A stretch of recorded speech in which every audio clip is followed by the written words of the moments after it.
জমি ক্রয়ের পূর্বে যা ভালোভাবে জানা দরকার। 1. বিক্রেতার সঠিক মালিকানা ও হস্তান্তরের বৈধ অধিকার আছে কিনা। 2. প্রস্তাবিত সম্পত্তির সর্বশেষ খতিয়ান দাতার নিজ নামে কিংবা পূর্বপুরুষের সম্পত্তি হলে প্রস্তাবিত সম্পত্তির সর্বশেষ খতিয়ান পূর্বপুরুষের নামে আছে কিনা। 3. হাল শহর পর্যন্ত ভূমি উন্নয়ন কর পরিশোধ আছে কিনা। 4. প্রস্তাবিত সম্পত্তির দখল বিক্রেতার আছে কিনা। 5. সম্পত্তিটি খাস কিংবা সরকারি নয়। 6. অন্য কোনো পক্ষের সাথে বিক্রয় চুক্তি বা বায়নাপত্র রেজিস্ট্রি করা নাই। 7. ব্যাংক বা কোনো আর্থিক প্রতিষ্ঠানের নিকট দায়বদ্ধ নয়। 8. নাবালকের সম্পত্তি হলে বৈধ অভিভাবক অথবা আদালত কর্তৃক নিযুক্ত অভিভাবকের বিক্রয় ক্ষমতা আছে কিনা। 9.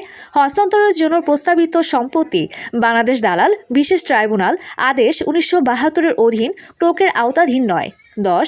বাংলাদেশ পরিত্যক্ত সম্পত্তি নিয়ন্ত্রণ ব্যবস্থাপনা ও নিষ্পত্তি আদেশ 1972-এর অর্থানুযায়ী পরিত্যক্ত নয়। 11. হস্তান্তরের জন্য প্রস্তাবিত সম্পত্তি সরকারের অনুকূলে বাজেয়াপ্ত নয়। 12. প্রস্তাবিত হস্তান্তর আপাতত বলবৎ অন্য কোনো আইনের কোনো বিধানের সহিত সাংঘর্ষিক নয়। 13.